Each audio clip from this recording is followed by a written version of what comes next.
This is the Toyota Taisor and it's the fourth rebadged Maruti product, and it's based on the Maruti Fronx and it's called the Urban Cruiser Toyota Taisor. Hello guys, my name is Sankit Sidnal and you're watching Autopedia 360.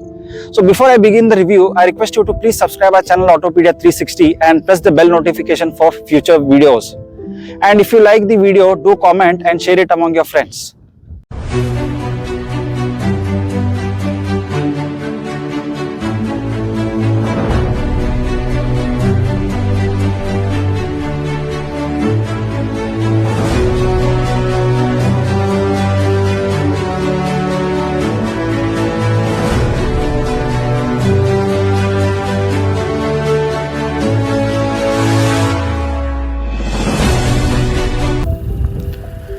This is the key of the car. It gets the lock and unlock button, and straight up if you look at the grille, it is almost similar to the Toyota Innova with the Toyota logo at the center, and just below the logo is the front camera here. And these are the high rider like DRLs. These are the headlamp setup which is similar to the Maruti Fronx.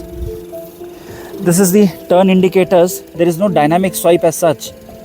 So let's open the bonnet. It says turbo here. So this is the 1 liter turbo petrol engine which produces 99 bhp of power and 143 Newton meters of torque. This is the place where washer fluid goes, and there is insulation here.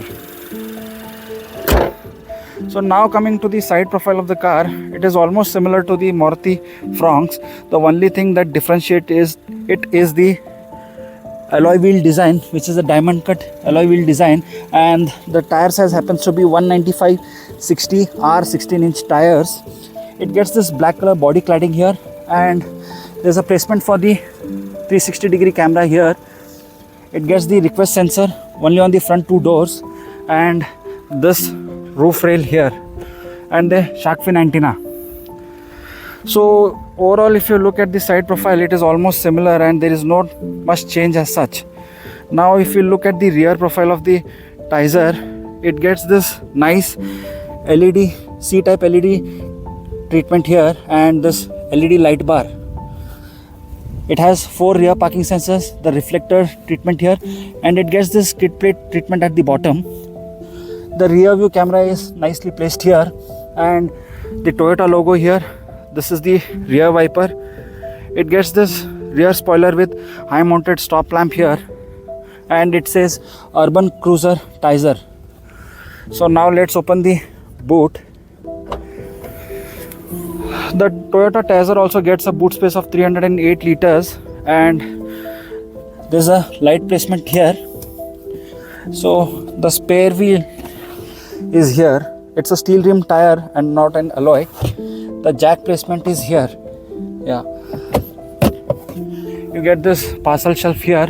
The only thing that you notice is the loading lip is quite high, so if you want to load a heavy suitcase, it definitely is a task.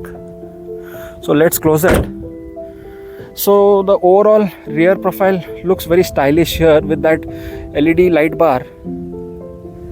Now coming to the rear interiors, it gets this nice soft touch material here which gives a premium feel, and this piano black finish with the power window controls, the chrome door handles, and decent sized door pockets. This is the speaker for the sound system. The good thing is that all 3 rear passengers get adjustable headrest, the ISOFIX child mounts here, and 3-point seat belts.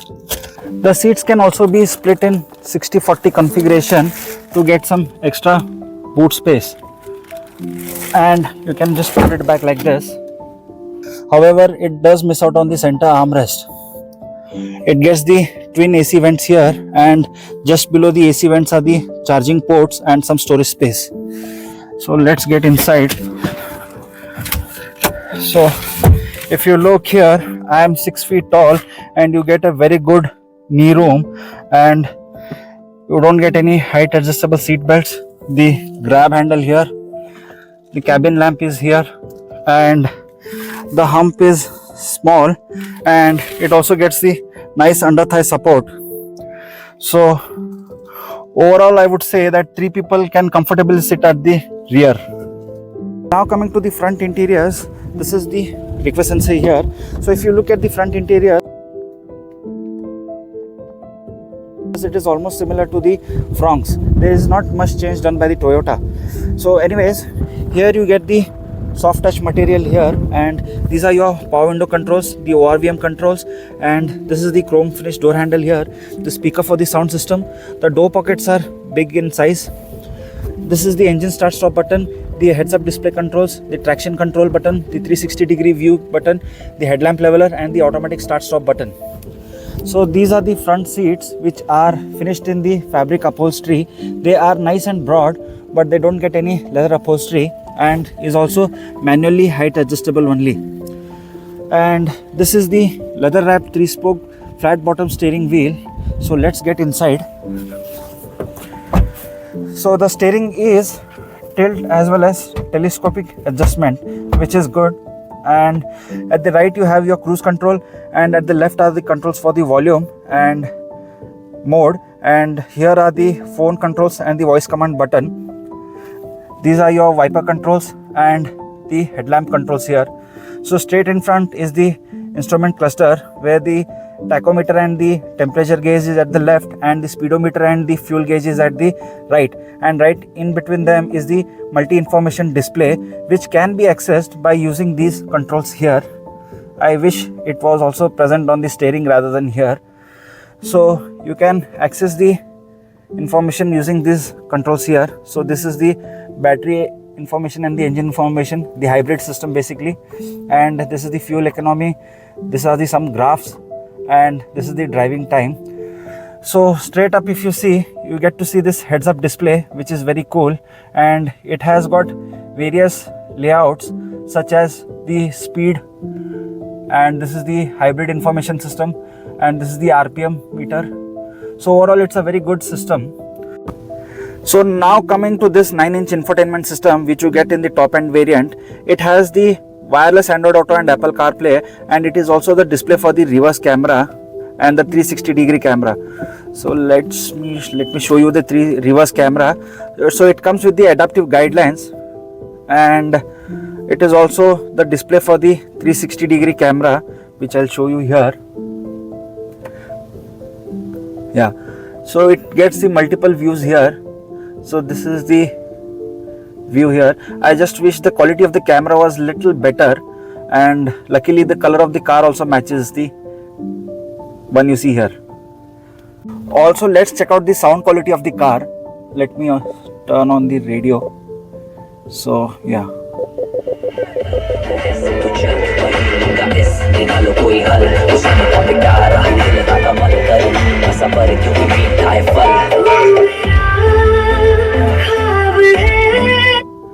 So the sound quality is also very decent, not an issue.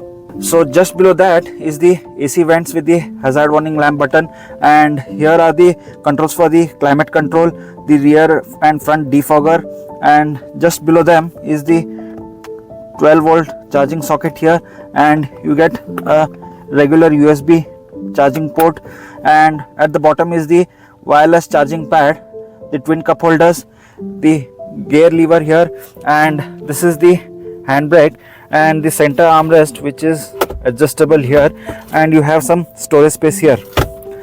So this is the glove box here with decent storage space, and but lots of hard plastic as such.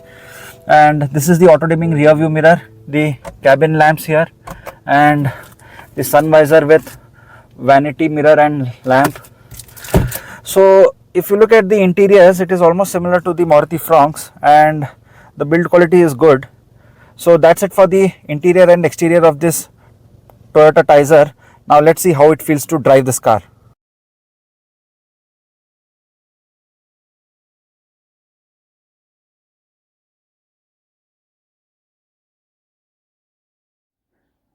The Taisor gets two engine options like the Fronx. The 1.2 litre naturally aspirated petrol engine producing 90 bhp of power and 113 Newton meters of torque. And then we have the 1 litre turbo petrol engine that produces 100 bhp of power and 148 Newton meters of torque. Both the engines come mated to a 5-speed manual or a 6-speed automatic torque converter. The 1.2 litre petrol engine will appeal to people as it is more efficient and fits the needs of the people. And for those people who are looking for a extra performance, the 1 liter turbo petrol engine would be the best choice option, as it produces 100 bhp of power and 148 newton meters of torque.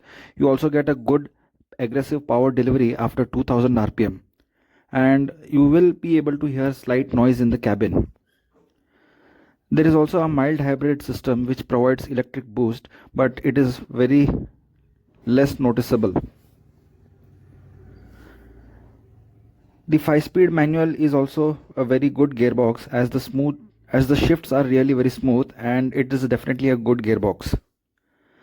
And if you look at the suspension, it is slightly on the stiffer side, so as when you travel on a slower speed you will feel the road, and it improves as you go faster and better.